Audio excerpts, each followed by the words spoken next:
Olá, gente! Oi, pessoal, bem-vindos a outro episódio. E agora acreditamos que temos novos ouvintes. Bom, a gente não sabe, né? Mas nos últimos dias, na última semana, mais ou menos, a gente teve um crescimento bem grande lá pelo Instagram, né?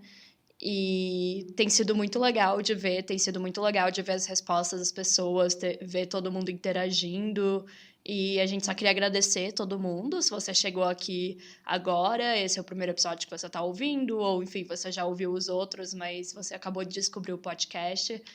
Seja bem-vindo ou bem-vinda. Bem-vindas todas as novas ouvintes. Cara, a gente ficou muito chocada porque foi do nada, assim, que vieram, tipo, várias novas seguidoras depois que a Letícia fez o post sobre a indústria pornográfica, que viralizou, assim, teve Sim. muitos likes, tipo, muito mais do que a gente costumava ter. Aí começaram a vir várias novas seguidoras, então, tipo, foi incrível. E eu acho que isso é muito bom, cara, porque mostra que tem pessoas interessadas nesse assunto, né? Que querem falar sobre isso, que querem Sim. desconstruir. Eu achei muito legal muitas pessoas marcando outras pessoas no post também. Sim, com certeza. Eu acho que o que é mais legal, assim, é que, bom, claro, muito legal pro ego, né, ver os números subindo, mas é aquela coisa, a gente não tá ganhando nada com esse projeto, né, inclusive a gente tá financiando ele com dinheiro próprio, né, não é o nosso trabalho, então perceber que esse conteúdo tá chegando em mais pessoas e isso, né, que as pessoas têm interesse, que realmente é um assunto que eu acho que é um assunto que carece, né, de ser debatido e carece de conteúdo. A gente vai ter ali, claro, as páginas mais conhecidas, tipo o QG Feminista, que a gente sempre fala, ou o Feminismo com Classe, ou Recuse a Clicar, né, que tá o nome agora do feminismo anti-pornografia. E tem algumas páginas específicas, mas a gente não tem tanto conteúdo sobre esse assunto ainda. E a gente percebe que tem muitas pessoas procurando, né? Outra que tem muitas pessoas que querem debater, assim, sobre isso, né? Que é um assunto que ainda precisa ser mais falado, na minha opinião, assim. Eu acho que tá muito Sim. restrito a poucas páginas feministas e tal, que abordam a problematizar a indústria pornográfica e tal. Então eu acho isso muito massa, sabe? E A gente tá vendo aí a tendência, né? porque, tipo, sabem que eu tô fazendo um TCC sobre o assunto, aí vem me perguntar e tal, e tem muita gente que nunca nem parou pra refletir sobre isso, né? Então, tipo, acho muito Sim. legal, assim. Tá sendo uma repercussão muito boa, que nos deixa muito felizes. E tem muito a ver com o que eu tava falando na entrevista no episódio anterior, que foi a entrevista com a Raíssa Ribeiro, né? A gente falou muito sobre essa questão, né? Como o assunto não é debatido e a gente nunca vai mudar nada se ele não for debatido, né? Sim, cara, o Brasil ainda carece muito desse debate, tipo, demais, velho. Eu fiquei muito feliz que a Gayle veio aqui, né? A Gayle Dines, ela veio pro Brasil mês passado para um seminário que a Folha de São Paulo organizou junto com uma outra instituição. E eu fiquei muito feliz, velho, de ver que eles chamaram ela e tal, porque realmente tá faltando esse debate entre, sabe, dentro da academia e fora, em tudo, sabe? A gente Pois ainda é. tá carecendo muito, então, assim, eu acho que tem muitas mulheres interessadas no assunto, muitas mulheres querendo aprender mais sobre, desconstruir e pensar sobre isso e tal, então, véi, isso me dá isso. E é uma coisa que, tipo assim, a gente tá vendo cada vez mais também um crescimento da narrativa, né? O pornô feminista, o reformismo, como a gente já falou aqui em outros episódios. E ok, tudo bem se as pessoas acreditam nesse lado, mas sempre vai existir a disputa de narrativas, né? Então é muito perigoso a gente deixar só essas pessoas terem a narrativa delas de falar do reformismo e não pautar também o abolicionismo, não pautar o nosso ponto de vista. Então, o que a gente está fazendo aqui no podcast, o que a gente está vendo que as pessoas estão se interessando também, é pelo nosso ponto de vista, mais né, do que o assunto só da pornografia, tipo, de ter interesse em saber qual que é a problemática, qual que é o problema da indústria, é em realmente entender esse lado do debate. Eu acho que se a gente não fizer esse conteúdo, não vai ter ninguém fazendo, e daí as pessoas só vão ouvir o outro lado ok, tipo, mas isso não vai ser um debate, né? Elas vão pensar em outras possibilidades. A gente também fazendo esse conteúdo, todas as pessoas que fazem esse conteúdo, as mulheres que têm essas páginas, esses perfis no Instagram e tudo mais, velho, acho que isso ajuda muito a gerar o debate, né? Que a gente tá alcançando mais gente, né? E, enfim, esse é o objetivo de tudo isso que a gente faz aqui, do podcast. O nosso objetivo realmente é impactar as pessoas, é mudar a cabeça das pessoas, ou, enfim, fazer elas pensarem em coisas que talvez antes elas não tivessem pensado, né? Então, Sim. é muito bom ver essa repercussão de que isso tá, tipo, indo no caminho certo, digamos, e que tá alcançando mais e mais gente. Então, muito obrigada, gente. Fiquem por aqui, ouçam todos os episódios, ouçam esse aqui, ouçam qualquer outro que vocês ainda não ouviram e continuem acompanhando o Instagram, o Medium e a newsletter e tudo mais. E então vamos para este novo episódio. Olá, meu nome é Letícia Graton. Meu nome é Isabela Graton e você está escutando O Pessoal é Político.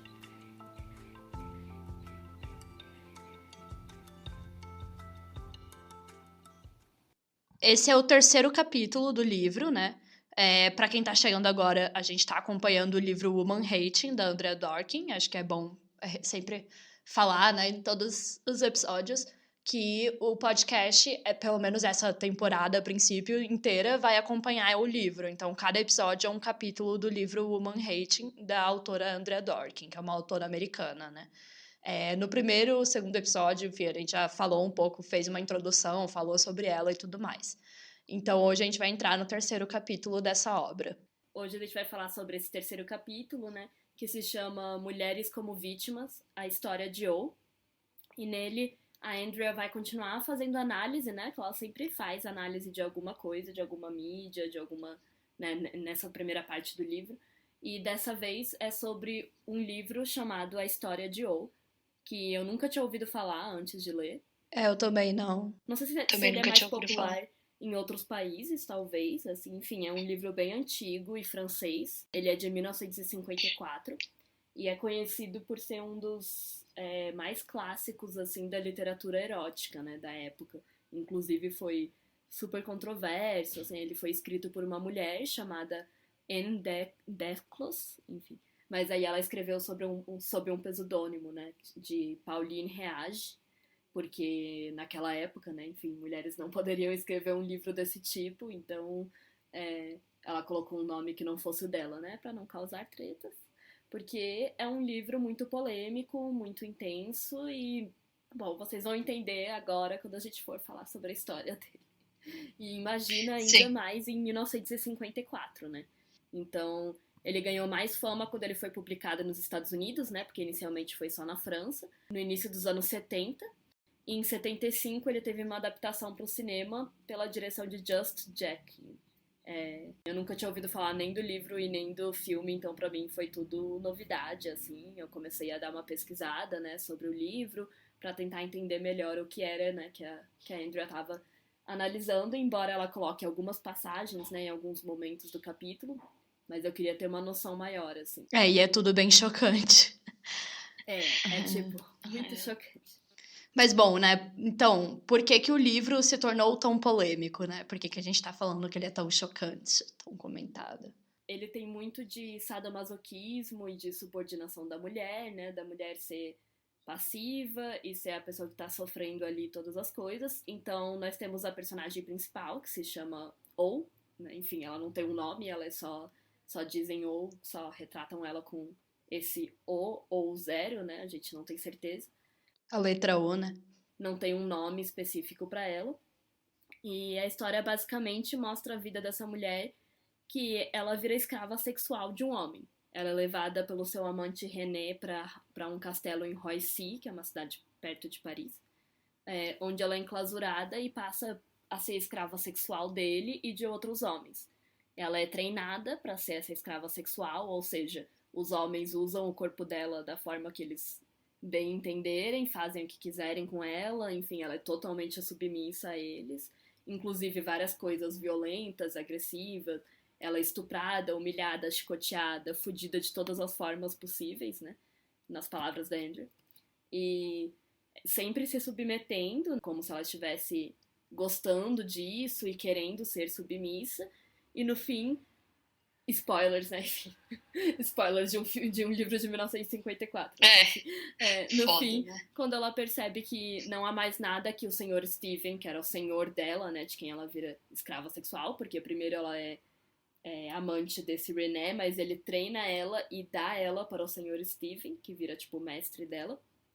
No fim, quando ela percebe que não há mais nada que o senhor Steven possa fazer com ela, porque eles já fizeram literalmente tudo, né? E temendo que ele fosse abandonar ela, ela pede a permissão pra se matar. Então, tipo, ela ainda pede a permissão pra ele, pra ela tirar a própria vida dela. E ele concede, né? Então ela se mata no fim e acaba com a morte dela, com o suicídio dela.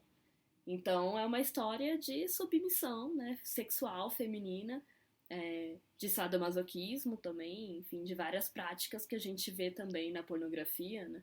De várias práticas agressivas, violentas e humilhantes muitas vezes para ela, porque ela se torna completamente uma escrava sexual, realmente, tipo, tá ali só pro prazer do cara, ela se dá totalmente a eles, né? Porque, enfim, ela também é dada a outros homens.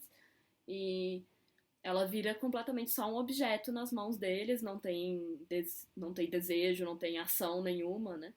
Então, por que vocês acham, né, que a Andrea decidiu analisar esse tipo de livro? Porque quando eu vou contando essa história, assim, ela já tem várias conexões com a pornografia, né? Embora não seja um vídeo do Pornhub, igual a gente está acostumado hoje em dia. É um livro erótico muito mais antigo e tal. E, enfim, é um outro tipo de pornografia, né? Não é tão explícita ou, enfim, como a gente está acostumado a ver hoje em dia.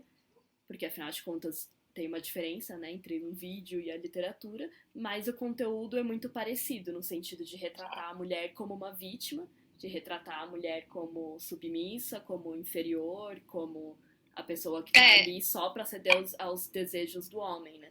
Eu acho que o interessante é justamente que naquela época, obviamente, não tinha a indústria que tem hoje em dia, né?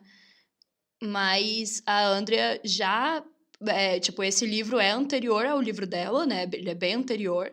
E eu acho que ela pegou justamente por essa questão de, tipo, ele estar dentro da história da pornografia, sabe? Tipo, ele fazer parte do histórico da pornografia. Tipo, antes de ter os vídeos que a gente tem hoje em dia, a gente tinha uma literatura, mas que ela fazia sucesso justamente com o mesmo tipo de conteúdo, com o mesmo tipo de representação, né?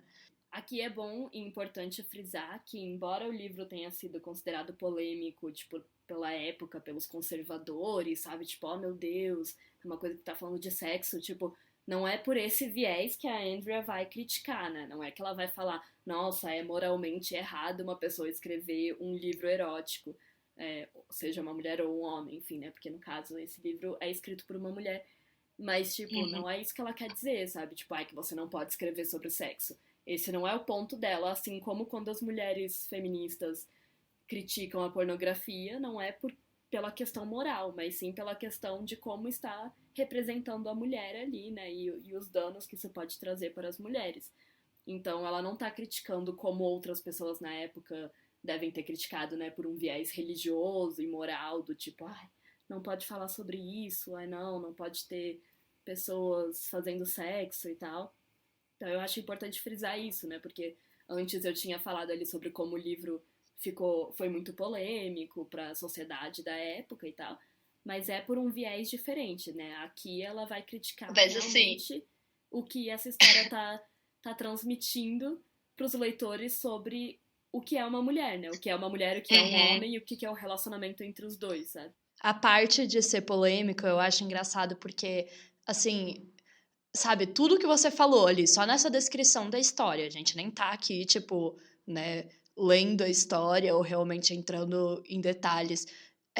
Para mim, o polêmico, não polêmico, mas assim, o chocante é a questão da desumanização da personagem principal. Agora, pra época, o polêmico era tipo, ai meu Deus, isso é sobre sexo. E pra mim, obviamente, a minha crítica e a crítica da Andrea Dworkin e de outras feministas não é tipo, meu Deus, esse conteúdo tem sexo, e sim, meu Deus, esse conteúdo tem muita violência. Tipo, ele junta, né, o sexo com a violência, não dissociando uma coisa da outra, da mesma forma que a pornografia faz. Claro que não com os mesmos problemas, porque ainda é literatura, a gente não vai entrar na questão da indústria, a gente não vai entrar na questão de, por exemplo, ter uma atriz explorada ou algo assim, né, por trás, porque ainda são só letras. A produção é diferente, né? É, exatamente, a produção é diferente. Mas a representação é muito igual, assim. É, o conteúdo é muito igual, né? Assim, uma cena dessas, que nem você mencionou, mais ou menos por cima, com certeza seria muito facilmente achada nos vídeos de hoje em dia da pornografia, né? Então, isso é muito interessante do porquê a autora trouxe esse livro, porque você traz, assim, para mostrar realmente que a problemática da pornografia vem antes, né? Ela vem antes do que necessariamente de ser o que a gente conhece hoje, ela vem antes da indústria. Claro, o capitalismo é sempre o vilão, óbvio, né? O capitalismo é sempre o vilão, mas antes dele também tem a misoginia, também tem o patriarcado atrás disso, entendeu? Tipo, por mais que a gente não tivesse tido esse capitalismo selvagem, globalizado de hoje em dia, que piorou tudo, que transformou a indústria em muito pior, que fez com que ela se desenvolvesse, fez com que ela precisasse explorar mais mulheres, antes disso já tinha, né, essa representação misógina, essa representação do que é ser mulher. E então é muito interessante, assim, eu acho, por exemplo, se eu não tivesse lido no livro da Andrea, eu não saberia, né? E às vezes a gente vê hoje em dia essa problemática da pornografia e fala, caramba, quando que isso começou, sabe? Isso começou com a internet? Isso começou quando que homens começaram a se sentir confortáveis assistindo e, enfim, vendo esse tipo de conteúdo? E a gente vê, cara, é muito anterior do que eu pensava, pelo menos, assim. Muito antigo, na real. Acho que, véi, desde que homens começaram a escrever sobre mulher, sinceramente. E, tipo assim, porque na época não tinha vídeos, câmeras, fotos ainda, né? Quer dizer, nessa época sim, mas antigamente não teria nem fotos ainda, mas, cara, eu acho que desde o momento em que o homem começou a escrever alguma coisa sobre mulher e depois a tirar fotos sobre mulher, desenhar mulher, qualquer coisa, deve ter surgido, sabe, coisas machistas e escrotas, porque, enfim, é uma noção patriarcal muito antiga, né? Daí, o que eu achei interessante foi que tava ali relendo o capítulo e escrevendo aqui o roteiro pro episódio. Aí eu pensei, bom, vou procurar o que as pessoas falam sobre esse livro, né, na internet, pra ver outras visões, além da visão da Andrea, porque não é possível, né? Tem que ter outras mulheres que problematizam isso, tipo, pelo que ela mostra, pelos poucos trechos que eu li e sabendo essa história, tipo, cara, são umas coisas bem tensas, sabe? Tipo, é bem pesado, assim, o conteúdo do livro.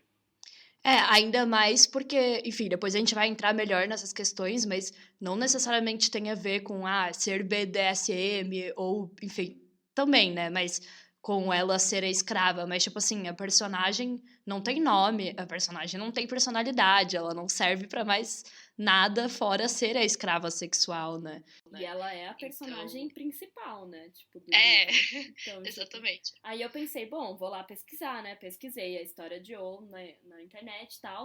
Achei pouca coisa, assim, sinceramente, achei bem pouca coisa. Mas achei alguns blogs sobre livros e tal, das pessoas falando sobre esse clássico erótico. E aí, em todos esses blogs, tipo assim, ninguém problematizava por essas questões de violência contra a mulher e tal. Todas as mulheres, e eram mulheres, eu acho, em todos esses blogs que eu li, todas as resenhas que eu li sobre esse livro na internet só reforçavam que era um livro erótico, não falavam, tipo, sobre a violência e tal, só falavam que era um livro erótico de sadomasoquismo, de BDSM e tal, BDSM, e sobre como é sobre a sexualidade feminina e é muito bom porque era uma mulher escrevendo sobre a sexualidade feminina numa época em que isso não era aceito e tal, e como é muito bom porque aí a liberdade sexual da mulher e tal, todas vão nessa vibe, sabe? Eu não vi ninguém, tipo, criticando o conteúdo violento do livro ou a desumanização da personagem principal, o fato de que ela nem tem um nome, sabe? Tipo, não vi ninguém falando isso. Todas as resenhas falavam, porque ela gosta disso, ela gosta de ser a escrava sexual, ela está consentindo a isso, ela sente prazer nisso, então o livro é sobre a sexualidade feminina, então ele é muito revolucionário, ponto. Tipo, as pessoas precisam de tão pouco pra colocar algo como revolucionário, né? Eu acho incrível. Tá, ok, foi uma mulher que escreveu, massa, tipo, concordo que é muito, assim, diferente ela ter escrito isso, é ousado. Pra 1950 e pouco, tipo, muito ousado mesmo, uma mulher pegar e, pra começar, ousado uma mulher escrever, né, nessa época até, ser uma autora, sabe, isso também não era tão comum. Publicada, pelo Ser menos. uma autora publicada, tudo bem que era sob um pseudônimo, né, então, sobre um outro nome. Ousado, é verdade, é diferente que naquela época uma mulher fosse falar disso, mas assim, não é muito revolucionário você pintar um relacionamento heterossexual como o homem sendo o dominador e a mulher a dominada, né? Tipo, Uhum. toda essa questão, né? Daí a gente entra em um dos pontos principais que eu acho que eu quero abordar aqui nessa análise, né? Que é sobre a questão das pessoas falarem que ela consente a tudo isso, né? Que é feito com ela. Então tá tudo bem. Tipo, porque ela dá consentimento. Inclusive, em uma dessas resenhas, a mulher fala: a ou poderia ter dito não pra qualquer uma dessas coisas se ela quisesse. E em nenhum momento ela diz não. Ela consente, inclusive ela gosta e não sei o que lá. E tipo, e tem uma hora, tem uma parte no livro, tipo assim, muito tensa, que eles até colocam, tipo, marcam a buceta dela com as iniciais do mestre, saca? Tipo, igual você marca gado, igual você marca as vacas e tal. Uau, aí entraria tantas comparações com o veganismo também, mas enfim. Exatamente. Tipo, é exatamente como um animal, né, nesse sentido. E, enfim, isso é história para outro episódio do podcast. Né? Mas é interessante refletir sobre como um pouco sobre essa questão do consentimento, né? Sobre como não é bem, sabe, não tem bem um consenso sobre o que é consentimento nessa nossa sociedade. Eu acho que a gente pode trazer aqui, infelizmente, falar sobre ele novamente, mas o caso do Neymar, por exemplo, Eu ia falar isso.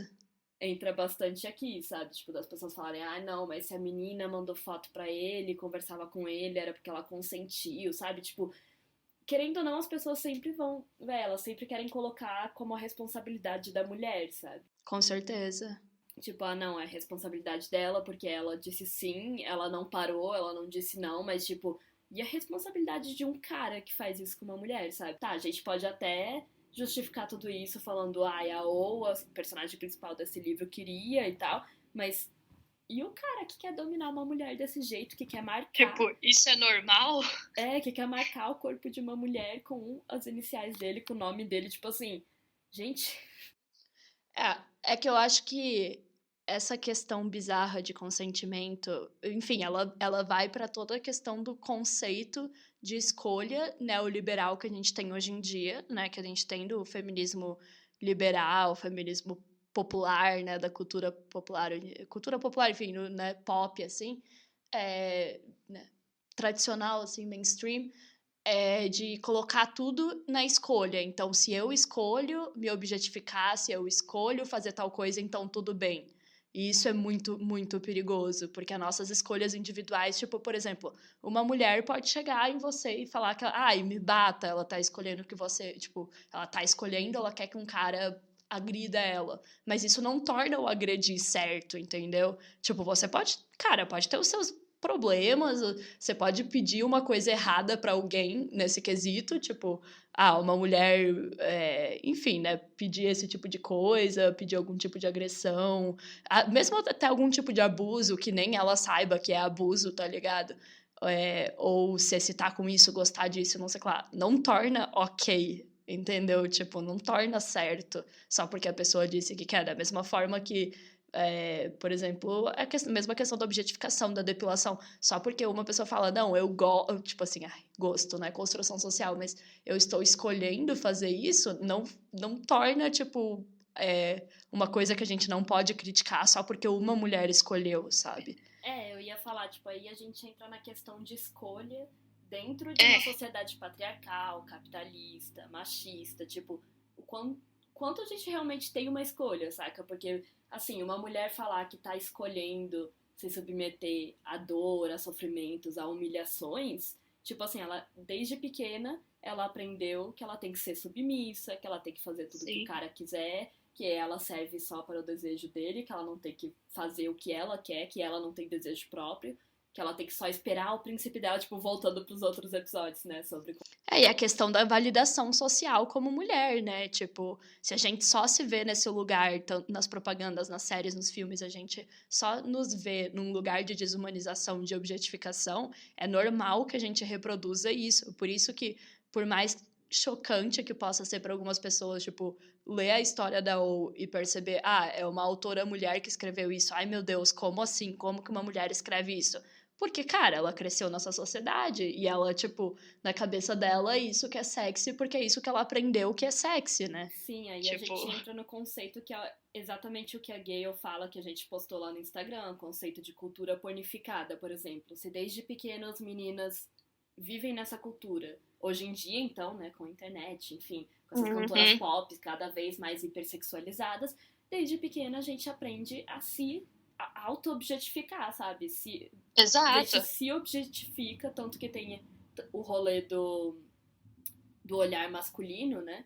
Que é tipo, você se olha através do olhar masculino, não através do seu olhar. Então você se acha bonita ou feia, sexy ou não, pensando no que um homem vai pensar de você. Sei lá, eu gosto de ter peitos pequenos, por exemplo, porque é bom, é mais prático, é mais fácil na minha vida, mas tipo, isso não é bonito, né? Porque homens gostam de mulheres com peito. Não faria nenhum sentido a gente querer, por exemplo, ter peitos super grandes, que é uma coisa desconfortável, assim, pra muitas mulheres. Exato. Né? Tipo, se a gente for pela praticidade, pelo que é mais fácil, o que é melhor pra mulheres, todas as mulheres deviam achar lindo ter peito pequeno, tá ligado? Eu acho esse um bom exemplo, porque aí por que a gente não acha, né?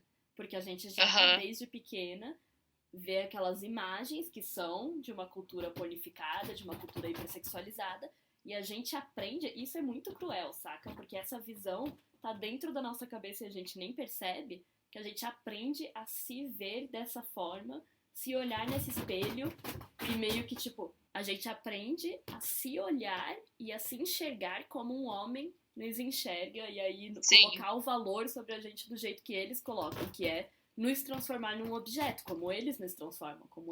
Sim, e é justamente nisso que eu queria entrar, porque, tipo, não é porque eles nos olham assim e a gente aprende isso e a gente reproduz que isso está certo, né? E daí você entra naquela falácia de, tudo que uma mulher faz é feminista, tipo, por exemplo, que nem você falou, né, da descrição do livro, as pessoas falarem, nossa, que incrível, uma mulher escrevendo sobre sexo, não sei o que lá. Não é porque o objeto foi criado por uma mulher que necessariamente ele não tem essa visão masculina. Inclusive muitos filmes, muitas séries que são escritos ou dirigidos por mulheres ainda, infelizmente, reproduzem essa visão, né? É super comum. A gente não tá isenta disso porque a gente, assim como os homens, estamos na sociedade patriarcal e machista, por mais que nós sejamos as vítimas nesse sentido, né, de gênero, não quer dizer que a gente não incorpore isso, inclusive reproduza isso, né, quando a gente vai lidar com outras mulheres e tal. Então, tipo, é realmente muito ingênuo você achar que, só porque uma mulher fez vai ser feminista, vai ter um teor feminista. Tem que pensar de que forma está representando as mulheres, de que forma isso ajuda pro movimento de libertação das mulheres, sabe? Não é sobre a escolha de uma ou outra mulher, até porque, e daí tem até uma frase muito boa da Gayle Dines que eu usei no post, né, que fala sobre ela, a questão da libertação não tem nada a ver com a nossa escolha, até porque, assim, a gente, por exemplo, nós duas como mulheres brancas, mulheres de classe média, muito do nosso crescimento, do nosso, entre aspas, empoderamento, né, como mulheres brancas de classe média, muitas vezes vem da exploração de mulheres negras e pobres, né? Então, por exemplo, quando você tem mulheres que são pornógrafas, mulheres que, enfim, entram nessa indústria e querem a parte delas do dinheiro, na grande maioria das vezes elas também estão explorando outras mulheres. Então não é porque é feito por uma mulher que automaticamente vira feminista, né? A gente tem que ter muito cuidado com isso, porque isso é o que, enfim, o feminismo liberal tende a fazer muito, né? Tipo, nossa, uma mulher fez isso, então isso é muito feminista, nossa, isso é muito libertador, isso é muito, tipo, nossa, uma mulher tá falando sobre sexualidade. E aí a gente entra nessa questão da falácia, né, também da liberdade sexual, como o epítome da liberdade pras mulheres no geral, saca? Como se isso nos desse poder no mundo, tipo, ai, agora que eu posso transar com quem eu quiser, agora que eu posso fazer o que eu quiser. Ai, Nossa, postar foto pelada. agora que eu posso postar fotos peladas, então eu sou livre, eu posso viver minha vida do jeito que eu quiser, eu vou ter o mesmo emprego que um homem, eu vou receber a mesma coisa que um homem, eu não vou ser abusada na rua, não vou sofrer assédio sexual, sabe? Tipo, agora revolucionei tudo só porque eu posso escolher, posso transar, posso fazer sexo casual, tipo. E isso é muito complexo ainda quando você entra numa questão, por exemplo, que nem a gente tava falando ali da questão do caso do Neymar, né? Que, pelo amor de Deus, isso tá tendo uma repercussão absurda e a gente tá vendo as pessoas fazerem piada e realmente não entenderem esse conceito de consentimento. E, enfim, de novo, não sei se a gente chegou a falar isso, mas obviamente nenhuma de nós sabe dizer se a mulher tá mentindo ou não, não é essa a questão, tá ligado? Mas a questão é que, tipo, cara, só de perceber que as pessoas acham que, sabe, porque ela mandou uma mensagem, porque as pessoas não, ele mesmo, né? Ele fez isso, ele postou aquele vídeo sabendo que é um crime postar aquele vídeo, mas sabendo que o mais importante é ter a opinião pública do lado dele, né? E sabendo que se você mostra foto e mensagem de uma mulher querendo transar com você, você automaticamente está colocando a opinião pública contra ela, porque a sociedade é machista. Enfim, genial da parte do Neymar, né? Não da parte dele, da parte da equipe dele, que com certeza deu essa ideia, porque, enfim, foda-se se ele perder no tribunal, o que importa é a opinião pública estar do lado dele. Mas mesmo na questão de escolha também, sabe? Por exemplo, mesmo esse consentimento entre as duas partes, ou o que pode ter acontecido, por exemplo, ela ter ido lá e daí ela tinha consentido, mas aí na hora, sei lá, ele quis fazer algo que ela não queria fazer. Meu, é um cara famoso, é um cara multibilionário, tipo, ele tem muito mais poder em cima dela, sabe? Então, assim, que tipo de escolha que a pessoa tem ali naquele momento, o cara pagou as passagens dela pra ir lá, ela era assim, né, ele praticamente pagou pra tudo, né, que nem um objeto, tipo, vem pra cá. Ela se objetificou, ela, tipo, quando você lê as conversas, não sei se você chegou a ler tudo, ela meio que não se humilhou, eu diria, mas ela ficou correndo atrás dele, tipo, é muita vergonha alheia ler a conversa, justamente porque ela fica mandando um monte de coisa. E é natural que ela faça isso, infelizmente, nessa sociedade, porque, cara, ela é uma mulher normal e ele é um cara famoso, gostosão, multibilionário, conhecido. Então, tipo, é muito triste ver como a gente se rebaixa pra esses caras, e daí quando alguma coisa acontece, daí todo mundo, tipo, vira contra a mulher, tá ligado? E é foda porque, sabe o que? Ela tá fazendo exatamente o que a sociedade sempre fala pra gente fazer, saca? Ela tá seguindo completamente o script do que uma mulher deve fazer. E pegar um cara rico, famoso, sabe? Se rebaixar, virar o objeto dele, virar, tipo... Sabe, você percebe na conversa que, tipo, ela manda um monte de foto, ele nunca manda nenhuma. Ela manda um monte de coisa, tipo, ai, como queria estar com ele e tal. E ele caga pra ela praticamente a conversa inteira. E, cara, isso é um reflexo. Mas, tipo, por que, que a gente se submete a isso, a gente enquanto mulheres, né, enfim, no geral? Por que, que a Ou se submete a isso no livro, por exemplo? Por que, que essa mina aí do Neymar se submeteu a esse tipo de situação, saca? Tipo, o problema é que as pessoas colocam toda a culpa pra cima dela e tudo mais, e ficam falando, ai, porque ela escolheu isso, porque ela escolheu... Véi, pra mim... Mas ele não tem escolha nenhuma. Exato, ele não tem nenhuma agência, e pra mim isso vai na mesma linha de falar, a mulher que tá num relacionamento abusivo é porque ela gosta, se tá apanhando e continua com ele é porque ela gosta de apanhar, é porque, sabe? O mesmo tipo de gente que fala isso, sabe? Se a mulher tá sofrendo violência doméstica e continuando lá é porque ela gosta, como se não tivesse outros milhões de questões por trás disso. Isso que eu ia falar, quando existe toda uma complexidade por trás disso, de o que é ser mulher, né? De como é ser vista sempre como uma pessoa que é rebaixada. Porque, por exemplo, essa menina que agiu assim com o Neymar, eu não culpo ela, eu não julgo ela, entendeu? A gente aprendeu a vida inteira. Imagina, você começa a falar com um cara famoso desses, ele te responde, você faz de tudo pra manter ele ali, né? Tipo, tanto que na própria conversa ela fala, eu faço de tudo, eu largo tudo pra ir aí por você, não sei o que lá. Todos esses estereótipos que a gente foi ensinada. E, cara, mesmo que não tivesse acontecido o estupro, você acha que, tipo, se tivessem... Mesmo que não tenha, né? Porque a gente não sabe se aconteceu ou não, mas eu digo, se não tivesse acontecido a acusação de estupro, por exemplo, sabe, a sociedade vendo aquelas conversas, ainda assim julgariam ela. Porque é isso que acontece, a gente segue o script que nos foi dado, a gente se objetifica, a gente se humilha, a gente se coloca por baixo, e mesmo quando a gente faz isso, a gente ainda é julgada. Porque, sei lá, finge que o Neymar só quisesse compartilhar a conversa pra ser cuzão, pra dar risada, pra criar meme. Tipo, ainda assim as pessoas iam estar falando, nossa, olha que vadia essa mulher tentando dar pro Neymar, entendeu? Mesmo que não fosse, né, não fosse na situação de hoje em dia. Por quê? Porque a sociedade faz isso. Falou nos outros episódios, é tipo, você pode fazer o que você quiser. Se você é uma mulher, você vai ser julgada, sacou? Ela poderia não ter ido atrás dele, ou ter ido atrás dele, ela seria julgada de qualquer forma. Porque ela tá seguindo exatamente o script que eles deram desde pequenas, que é, tipo, conquistar o homem.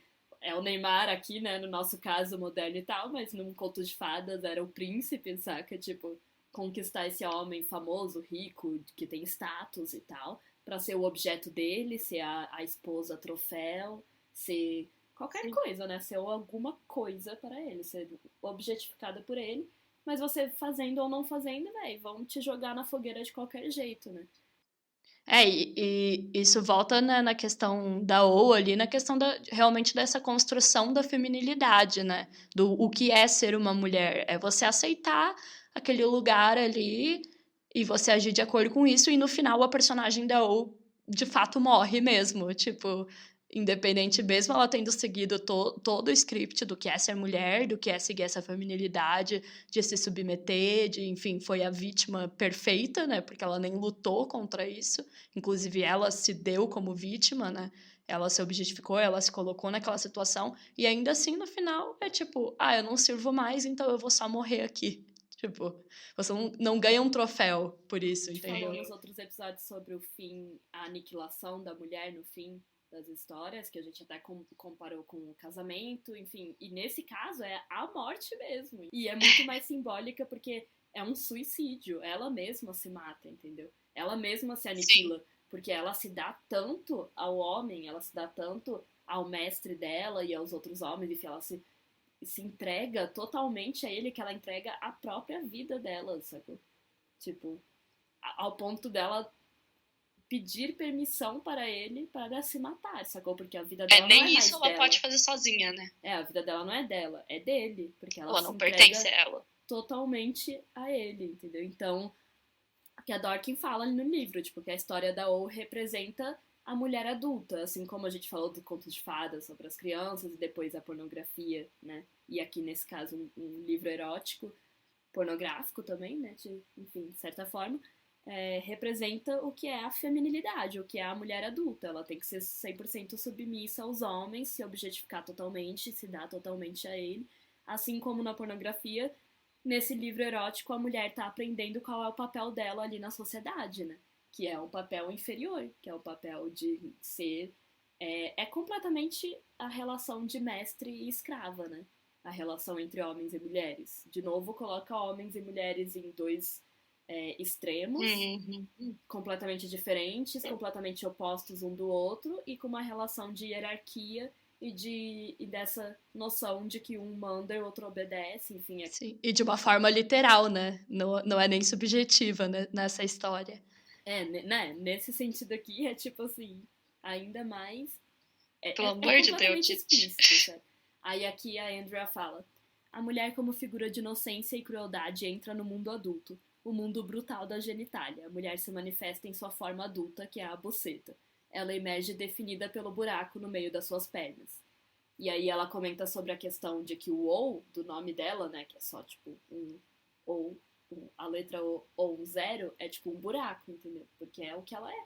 Ela é apenas um buraco para esses homens, assim como todas as mulheres na pornografia, cara. Na pornografia, Se você assiste qualquer vídeo, tipo, como eu tô fazendo aí pro TCC, dá pra perceber, sabe, que as mulheres são literalmente só um buraco pro cara meter, assim como, qualquer mulher que já se relacionou com aqueles caras que acham que o sexo da vida real é pornografia, sabe?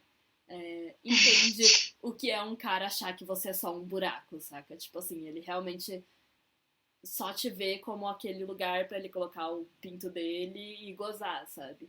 Então, tipo, realmente a objetificação ao extremo, ao ponto de que ela não é mais um ser humano, ela é só um buraco para ele. E por isso mesmo tem muito, muito significado atrás desse nome dela, dessa forma pela qual ela é chamada e representada, né?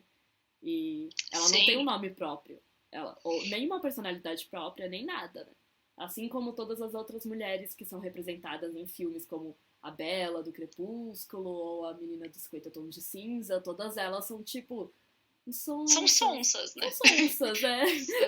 São uma personagem que a gente fala, nossa, isso aí não faz nada, tipo... é tão sem graça, nem tem personalidade, porque ela não tem uma personalidade própria. Sim. E não é questão de serem básicas no sentido de, tipo, eu entendo que, por exemplo, a Bela do Crepúsculo foi feita pra, tipo, todas as menininhas se identificarem com ela, tipo, ela não é nada demais no quesito de, tipo, não tem um super talento, ela é uma pessoa comum, normal. Tudo bem, até aí eu acho que é ok, tipo, você colocar uma personagem comum, que não é, tipo, sei lá, multibilionária, ou que não é super a mulher mais talentosa ou mais bonita do mundo, porque somos todas pessoas normais. Mas, cara, ela não tem um desenvolvimento de personagem, nem ela, nem a Anastácia, nem a O, obviamente, porque todas as histórias dela são baseadas em, tipo, ficar com o cara ou não, né? Exato. Tipo, é isso que é o objetivo delas e tal, elas não têm sua personalidade própria, seus desejos próprios. Sim. E aí a Andrea, ela reforça que, então, essa história desse livro, essa representação da O, né, tipo, ela ser chamada só pelo buraco, enfim, representada dessa forma, é ainda mais simples do que a pornografia, na verdade. E ela afirma o que é uma mulher, o que a mulher precisa, seu processo de pensamentos e sentimentos, o seu lugar ideal. Ela afirma direitinho que o lugar ideal da mulher na sociedade é um lugar inferior e tal. E que o sadomasoquismo da O é o princípio cósmico que articula o feminino. Então, por causa disso, esse livro tem uma grande significância política.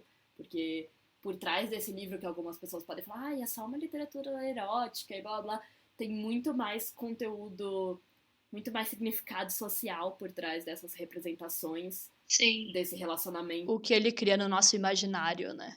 Tipo, ela incorpora vários valores sobre a feminilidade, né, a submissão. O casamento mesmo, né? Essa questão de uma pessoa dominar a outra. A passividade, então, tipo, tanto que o nome dela, e ser o nome, né, do livro, a história de O, já diz muito sobre o que é uma mulher. Já diz tudo, sabe? Que é apenas o buraco nas pernas dela que a define. Sim. Uma outra questão, né, que daí a Dorkin também vai olhar, assim, é a questão da masculinidade na história, né? De o que isso nos diz sobre a masculinidade hegemônica, sobre o que os homens querem, como eles veem as mulheres, não é mesmo? E, cara, mesmo tendo sido escrito por uma mulher, tipo, que nem a gente falou, né, que ela tá reproduzindo aquilo que a gente foi ensinado a vida inteira, tipo, é uma questão de... Mesmo, por exemplo, todas as resenhas do livro e tudo mais, eles falam, porque a O vai lá porque ela quer e fala dela e tal. Mas ninguém para pra pensar, tipo, os personagens homens, tipo... Cara, isso é normal, tá ligado? Tipo, mesmo que uma pessoa chegue e se entregue pra você, eu vou ser sua escrava agora. Tipo, você acha que é ok você aceitar isso? Por que a outra pessoa aceita, né? Tipo, será que uma mulher aceitaria no mesmo nível que um homem aceita? Tipo... Convenhamos. E o que isso diz sobre esses personagens? Porque eles não são os principais, a principal é a O, né? Mas essa é a mesma coisa de, tipo, como a gente questiona a hora toda por que uma mulher tá ali na pornografia? Por que essa atriz escolheu fazer isso? Mas a gente não questiona por que um homem tá escolhendo assistir aquilo. Tipo, por mais que, sabe, podia ser que todas as mulheres do mundo decidissem filmar cenas extremamente violentas de sexo, enfim, por conta própria. Por que você vai assistir isso, entendeu? Tipo, por que você tá assistindo isso? Você também tem agência, da mesma forma que o Neymar tem a agência dele, que algumas pessoas estão esquecendo, né? O homem, ele tem a agência de escolher ver aquilo ou não, sabe? Tipo, não necessariamente achar aquilo excitante ou não, porque a gente sabe que isso é uma construção social, mas ele pode dizer sim ou não sobre assistir aquilo, ninguém tá obrigando. Da mesma forma que uma pessoa que nem a O chega na sua casa, tem uma mulher lá e ela fala, vou ser sua escrava sexual a partir de agora. Você não é obrigado a aceitar, tá ligado? Eu acho que isso diz muito Óbvio, né, o livro não fala apenas sobre a feminilidade, embora, claro, seja uma representação muito clássica do papel social da feminilidade, mas também da masculinidade. Inclusive, ela comenta sobre o relacionamento entre os dois homens, né? Como os dois fodem a O, mas, tipo, isso também reflete, tipo, uma homossexualidade deles quererem ficar juntos, mas eles só, tipo, usam ela como veículo ali, né, para o relacionamento deles, que eles têm um relacionamento meio sexual, mas isso não é muito explorado, e fala bastante sobre todo esse processo de construção da masculinidade, né, baseada em agressão, em violência, em você possuir uma mulher. E como isso não é questionado, né? Como isso já é o esperado, e se você faz isso é o normal, e você nunca para pra pensar, meu Deus, por que que isso é normal? Tipo, É meio que uma construção deles em se tornar homens, sabe? Possuir essa mulher, porque, enfim, a masculinidade dita isso, né? A masculinidade hegemônica. não vou nem dizer tóxica, porque eu acho que toda masculinidade é tóxica, mas assim. Tipo, esse rolê de marcar ela como propriedade do homem, sabe? Tipo, isso é completamente... Já diz muito, sabe? Sobre como você... A masculinidade diz que você tem que possuir uma outra pessoa, a ponto de colocar suas iniciais no corpo dela dessa forma, sabe? De forma violenta e agressiva. Sim. E isso realmente mostra como o nosso foco tá errado, né? Tipo, de todas as resenhas. Porque ao invés da gente olhar, nossa, que incrível, uma mulher falando sobre sexo, não sei o que lá, a gente devia estar pensando, cara, como que um homem vai ler isso e, tipo, achar isso normal? Não como, né? A gente sabe como, mas por que que um homem leria isso e acharia isso normal, sabe? Ou por que que os personagens masculinos fazem isso e acham isso normal no livro? É bizarro, se você for parar pra pensar. Deveria ser, pelo menos, né? Tipo, um relacionamento, um ato sexual. Não é sobre você possuir, dominar a outra pessoa, colocar suas iniciais nela, né? Seja de forma literal ou subjetiva. Você dominar e, enfim, essa pessoa se tornar sua posse. Mas é isso que a pornografia e histórias que nem da OU nos mostram, né? Bom, para finalizar, né, aqui fora a questão da masculinidade e da feminilidade, que a gente já discutiu muito aqui da construção dessa socialização, o que que é ser homem, o que que é ser mulher, como que a pornografia e esse tipo de história pornográfica refletem isso e constroem isso, na verdade, né, não só refletem, mas constroem, na verdade, e constroem uma cultura onde isso é o único tipo de relacionamento entre os dois sexos que se espera, né, infelizmente. Além disso, uma parte que me surpreendeu bastante, inclusive na análise da autora, que eu não teria parado para pensar, é a questão da história da OU com a religião. O que parece muito estranho, porque a gente está falando de um livro de sexo censurado pela igreja e pela religião, então, obviamente, né, a religião iria censurar, porque é muito explícito, e toda a questão, né, moralista, de novo, vamos entrar naquela questão, não é porque é uma mulher sofrendo e sendo violentada, e sim por questões moralistas, que não é a nossa crítica. Mas, enfim, quando a Andrea fala da religião, ela traz uma análise muito interessante, muito pertinente, que é, mesmo o livro sendo extremamente sexual, extremamente explícito, ele ainda tem valores judaicos cristãos, né? Ainda tem questões dentro da história que falam, por exemplo, de sacrifício. O cristianismo tem muito essa questão, né, do incorporar o divino, de se sacrificar pelo outro. Se dar em oferenda, né, e tal. E se mutilar também, né? Tem todo o rolê dos santos de mutilação. E daí ela fala, né? Oferecer a si mesma seria visto como um prosaico sacrifício cristão. Mas como a oferta é o veículo do miraculoso, ela incorpora o divino. Então, é bizarro, né? Que você... Enfim, né? De novo aquela questão das pessoas falando, é um livro tão revolucionário e tal. Na verdade, não. Na verdade, ele, tipo, só coloca, explicita de uma forma, né, sexual e tal, valores extremamente tradicionais que já estavam na sociedade, da mulher se sacrificar pelo outro, da mulher ser possuída, ser consumida pelo homem, né, que já é um valor, assim, desde Adão e Eva, né, já é uma coisa que tá aí muito forte, são valores extremamente conservadores, na verdade, e religiosos. E a Andrea vai fazer essa comparação, então, entre a prostituição e a possessão demoníaca, fazendo esse paralelo com a religião, porque, segundo ela, ambas as práticas Né? Em ambas essas práticas, a mulher é um objeto e a subjugação dela é o seio do poder masculino. Para as mulheres, a prostituição é a aniquilação carnal de seus desejos e suas escolhas, enquanto para os homens ela representa um aumento do poder, porque enquanto o homem pode comprar a mulher não tem mais escolha, né? A gente voltando no conceito de escolha, no momento em que você está vendendo o seu corpo, você já não está escolhendo mais nada. Você não está escolhendo com quem você transa, você não está escolhendo que tipo de sexo você faz, nem nada, né? Você tá vendendo seu corpo, então é o cliente que escolhe, no caso. Afinal de contas, ele tem o poder do dinheiro, né? Ele tem o poder Sim. de tomar as decisões. Então, por mais que você tente pintar isso como não, quem tem o poder, na verdade, é a mulher e tal, tipo, quem tá colocando ali as cartas na mesa, quem tá indo atrás, né, de coisificar um outro corpo, de objetificar um outro corpo a ponto de dar dinheiro por ele, né? É quem tem o poder, Sim. no fim das contas. E, de novo, a gente não chega em muito lugar questionando, né, agora entrando na questão da prostituição, por que essa mulher está na prostituição? Não sei lá, cara, desemprego, pobreza, fome, tudo, né? Tipo, cara, principalmente no Brasil, né, hoje em dia.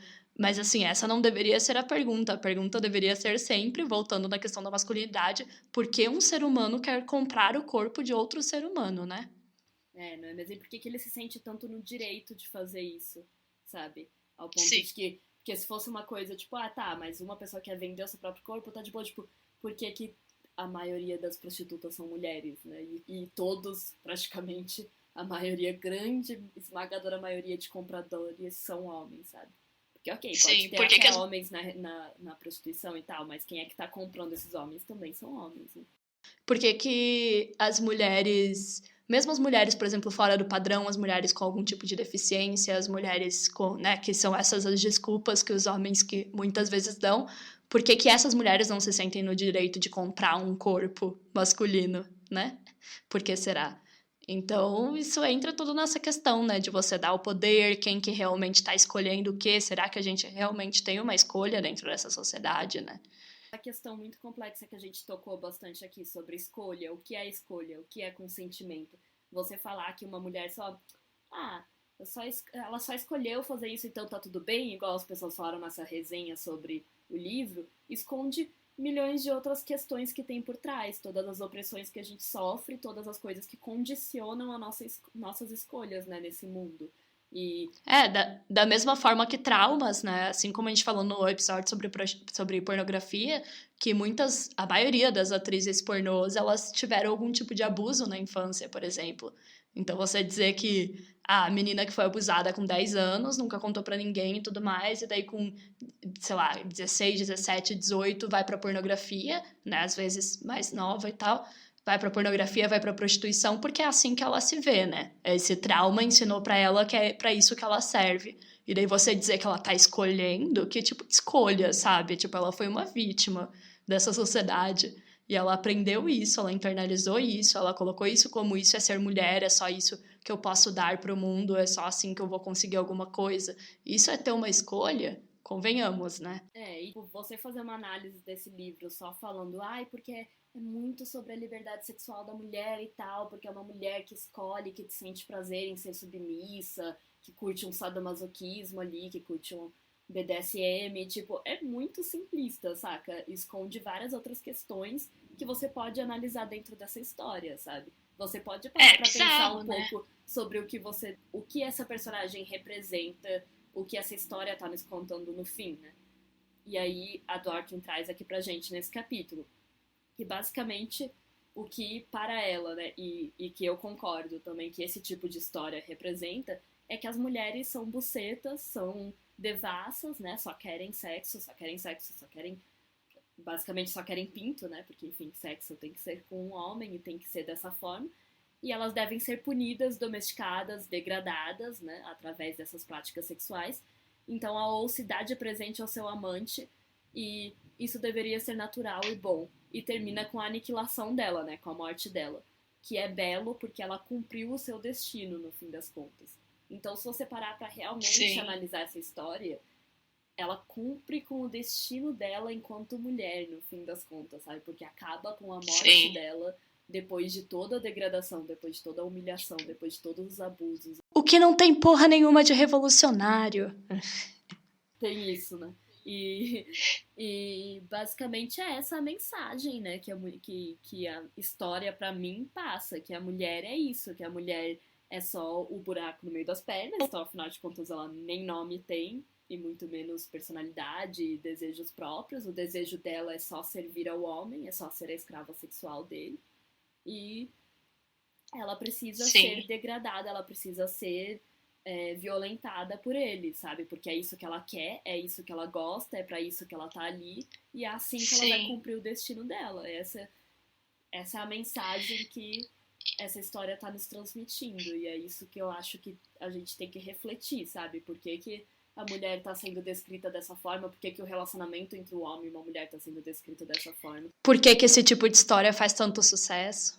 O que isso quer dizer sobre a nossa sociedade? Por que isso faz tanto sucesso? Por que isso é tão polêmico? Tem várias questões aí dentro, mas assim, né, nos faz pensar sobre o sexismo existente em todas essas obras analisadas, em todas essas coisas que a gente está analisando, sabe? E é claro que, assim, essa obra é um exemplo muito, muito explícito, muito específico, que a Andrea pegou justamente para mostrar o mais explícito de todos, mas a gente pode utilizar esse tipo de análise, analisar várias outras coisas, né, vários outros produtos midiáticos, que, como sempre a gente fala aqui, né, que colocam a mulher como a mulher que não tem personalidade, que toda a personalidade dela é baseada em encontrar um homem, encontrar um parceiro, sempre homem, né, obviamente, porque né, lésbicas não existem, nem bissexuais, encontrar um homem, servir apenas ao homem, né, então por mais que a gente fale, nossa, ok, mas essa história aí é super exagerada, não, a maioria das histórias não são assim, mas será que não são? Eu acho que, tipo, uma coisa muito importante que a gente tem que pegar, assim, da Andrea Dworkin e aprender com ela é justamente ter esse tipo de análise, né, mais profunda, né, do porquê, o que isso está representando e como que isso vai impactar outras mulheres. O que uma mulher que lê essa história e vê essa história e tal, né, o que ela vai pensar sobre o que é ser mulher, tá ligado? O que isso vai impactar culturalmente. O que essa mensagem transmite para um homem e para uma mulher, sabe? O homem vai aprender assim como ele aprende na pornografia, que é isso que uma mulher quer. A mulher quer ser submissa a ele, a mulher gosta disso, ela é assim mesmo, sabe? E melhor ainda quando as outras pessoas consideram isso feminista e revolucionário, né? Porque daí ele pode falar que isso é feminista e revolucionário, então tá tudo bem, né? E toda essa questão da liberdade sexual, né? Do libfem e tal, né? Isso tá beneficiando a quem, né? Uhum. Então, tipo, tem que parar pra pensar nisso. Que conveniente. E o que uma mulher vai aprender com isso, não é mesmo? Enfim, as mesmas mensagens sexistas e machistas de sempre, né? De que a gente é inferior, de que a gente tem que servir ao homem, de que ele é o nosso mestre, e aqui da forma mais explícita possível, né? E não tem nem essa questão mais, assim, romântica e tal, que teria em outros tipos de representações que, no fundo, tem esse teor, mas aqui é ainda da forma mais explícita, sexual, violenta possível. É isso, assim, o que isso está dizendo sobre a nossa sociedade e como esse tipo de história reflete a sociedade e ao mesmo tempo molda ela também, né? Porque vai ensinando para outras pessoas, continua com esses mesmos reflexos aí do social, do que é ser um homem, do que é ser uma mulher. É a mesma coisa com a pornografia, né? A pornografia reflete... É bastante coisa. A pornografia reflete o machismo e a estrutura patriarcal da sociedade, ao mesmo tempo que continua repercutindo ela e, né, e transmitindo ela adiante, passando para outras pessoas. E piorando tudo, né, na verdade, porque... é que nem a gente comentou aqui, que nem a gente tava falando da questão da masculinidade, e que nem a Gayle Dines, sempre voltando pra ela, sempre fala que eu não acredito que a masculinidade tem que ser isso, tá ligado? Eu não acho que, tipo...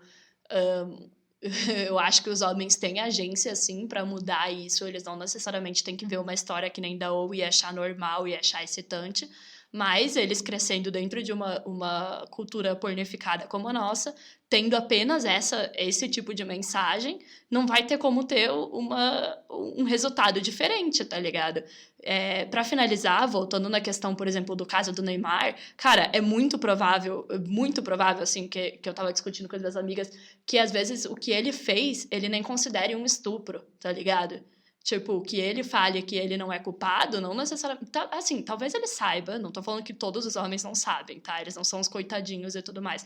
Eu só tô falando que a gente vive numa cultura tão pornificada, que não entende a questão de consentimento, que não entende a questão, né, que já vê a mulher como um objeto, que às vezes ele fez alguma coisa com ela, por exemplo, eles estavam transando e ele queria fazer uma parada, ela não queria, e ele só continuou, e ele não considera que isso seja um estupro, porque ela consentiu a princípio, entendeu? Então é muito complexo isso, tipo, não tem como esperar um resultado diferente desse tipo de cultura que a gente está inserida, sabe? O que não tira, obviamente, a culpa dele se ele realmente tiver feito, tá? Não tô tirando a culpa dele. Eu só tô falando que, tipo, as pessoas entram nessa questão, assim, tá mentindo, é golpe, não sei o que lá. Cara, às vezes, tipo, é uma parada que nem o cara percebeu o que ele fez também, tá ligado? Porque no pornô do que ele vê, as mulheres sempre querem, as mulheres sempre vão dizer sim, as mulheres são só um objeto, e é assim que ele vê as mulheres, muitas vezes a maioria dos caras. Exato, eu vou até acabar aqui com uma parte de um post que eu vi no QG Feminista, né, que era um texto da Furiosa, que escreve lá no Medium do QG, que fala: a gente vive num mundo pornificado, as mulheres não acham estranho nem sexo consensual com violência. Muitas sobreviventes só se tocam do que aconteceu muito tempo depois. A moça ter mandado mensagem no dia seguinte não mostra que não foi violência, mostra que vivemos num perpétuo estado de guerra em que as piores violações contra os nossos corpos são consideradas normais por nós mesmos. Então, Sim. como você falou, ele provavelmente não iria considerar um estupro, não mesmo. Assim, como você falou, não é como se os caras fossem todos coitadinhos que não sabem o que estão fazendo. Mas eles muitas vezes realmente estupram mulheres sem entender que aquilo não teve consentimento. E as mulheres mesmo assim, não às entendem, vezes... saca? Porque, tipo, elas acham também que sexo com violência é normal, que você, por exemplo, o que rola muito, né? Se ele é meu namorado, ele é meu marido, é normal, eu devo sexo a ele, então eu tenho que transar com ele, mesmo sem querer, sabe? Mesmo sem eu ter a vontade. E aí você não considera isso um estupro, porque, né? Não é esse o estereótipo de estupro que a gente tá acostumada. A gente vive numa sociedade em que isso é comum, em que o cara violentar, em que, véi, desde pequena a gente aprende que o quê? Que sexo é dor, que sexo vai doer, que quando você vai perder sua virgindade vai doer pra caralho, sabe? Desde pequena a gente aprende essas coisas. Então seria apenas normal que fosse realmente. Da mesma forma que é por isso que não me choca a história da Ou ter sido escrita por uma mulher. Aí quando é violento, quando dói, quando é agressivo, é só o que a gente já tava esperando, né, de certa forma. Então, tipo, a gente vive nessa cultura pornificada, nessa cultura hipersexualizada, nessa cultura machista, e aí a gente não vê isso como violações, sabe? A gente não vê isso como abusos muitas vezes. Então, tanto os homens quanto as mulheres muitas vezes não entendem essa questão do que é um abuso sexual, do que é um estupro, né? Pois é.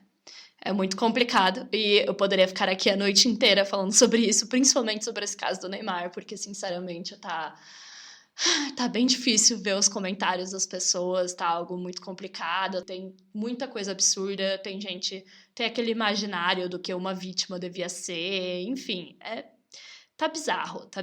Eu poderia ficar aqui a noite inteira falando sobre isso, mas a gente tem que terminar o episódio. Foi muito legal, foi muito bom. Vai continuar nos próximos episódios, até porque os outros capítulos do livro, o próximo também se chama Mulheres como Vítima, e aí tem a análise de outro livro, então, assim, a gente vai continuar nesse tema, tem muitas coisas pra falar, então espero que vocês tenham gostado do que a gente falou nesse e reflitam um pouco, assim, e espero que vocês tenham ao menos refletido um pouco sobre essa história e pensado um pouco nessa análise que a Andrea traz nesse capítulo e aplicado aqui, né, até na nossa sociedade atual, até com essa história aí do Neymar e tal.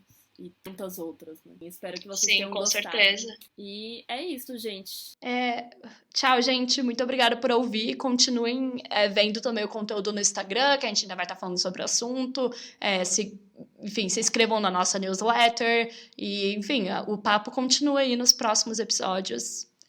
Aguardem. Muito obrigada por ouvirem. É isso, muito obrigada. Tchau, tchau. Tchau, tchau.